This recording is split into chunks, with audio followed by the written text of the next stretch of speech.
Now, this is a very concerning study which shows why America and many other nations are so divided in our lifetime. And the reason it's concerning is that the way democracy is supposed to operate is that you have two or many different opinions, and people get together and they come up with a common solution. They negotiate and they find a middle ground that is pleasing towards everyone.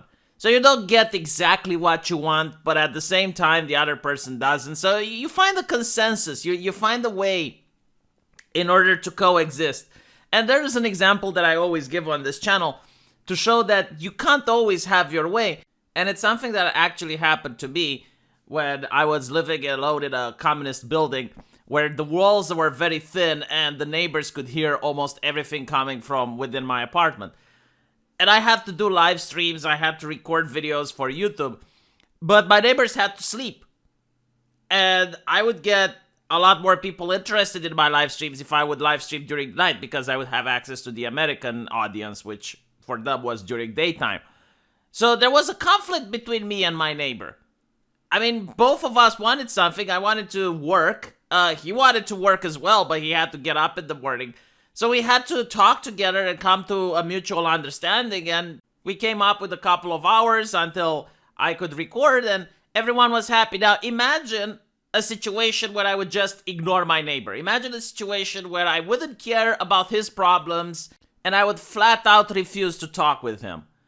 Well, just by refusing to talk with him, just by marginalizing him, just by pretending he doesn't exist, wouldn't make his problems go away. So what would happen is that he would probably try to call the cops on me and say that I'm disturbing the peace during the middle of the night.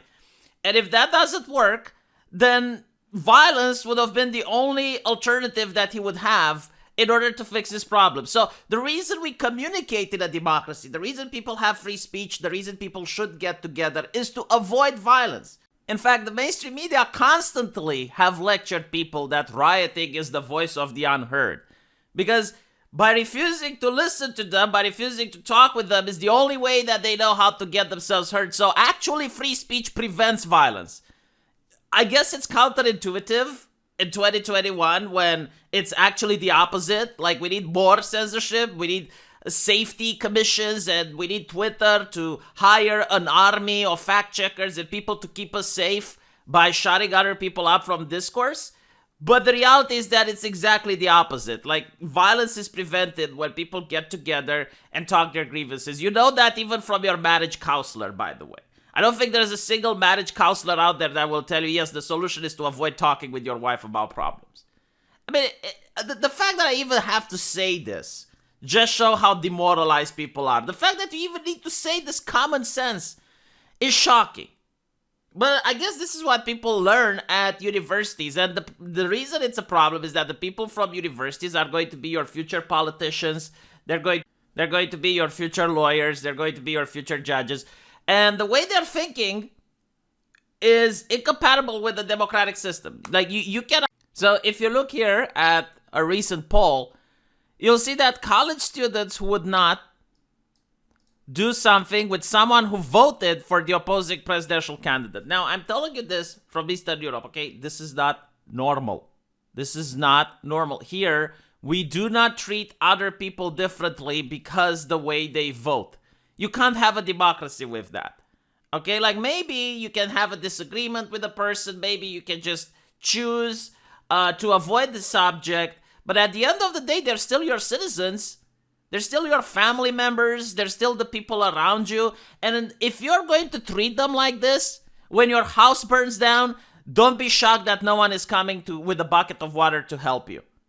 There was actually a recent thing which happened in New York where a woman got raped in a train, and there were people around and no one did anything. Now, the reason that's shocking is because that would never happen in my country. I mean, sure, you know, the criminal element exists and rapes do happen, but someone would have intervened. Someone would have walked up to the guy and punched him, and it would immobilize him until the police arrives. Like, that is just so inconceivable that it can happen. But it happened in America. Why? Because of this. Why should? Because trust and respect needs to be mutual. The reason most people help other people is also out of self-interest. You're helping other people so that when you're in danger, other people help you. But if you live in a society where you know that people are so segregated and they don't view each other as citizens, they view each other as enemies, don't be shocked, don't be Pikachu face when no one is going to help you. So look at this, okay? Like college students who would not go out on a date with someone who voted for the opposing presidential candidate, and overwhelmingly are Democrats. But now going out on a date, in my opinion, is not something very important because bouncing on a penis is a privilege, not a right. So fine, like when it comes to dating, people should be able to discriminate for absolutely whatever reasons they want. Literally any single reason is fine. Now, regarding the fact that this shows most women wouldn't go out on a date, take into account that men are less picky about going on a date on average. There's even that expression like, if she has a pulse, then probably a man would want her. So the question, of course, is going to have like more women saying no. But if you were to phrase the question in a different way, and you would ask how many men are willing to marry a woman that is from a different political ideology, I think you might see a huge divide amongst Republicans as well. But again, like going on a date, forming relationships, this isn't really a problem. The problem comes when you have the question shop or support the business of a Republican. 41% of Democrats say they wouldn't versus 7% of Republicans, right? So I don't think the solution is to convince Democrats that they're wrong, because you really can't.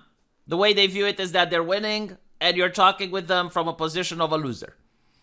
So the solution is actually very counterintuitive, but it would be to convince Republicans to think like Democrats. You would need to raise this number from 7 to 41% as well. And by doing so, you put pressure on the businesses. You put pressure on the companies. Because right now, the companies, if they virtue signal to the left, they get higher ESG score, they get free advertisement, they might even convince some of these 41% to go there and shop. And the backlash is minuscule. It's like only 7% of people that are like disgruntled and they're upset on Twitter.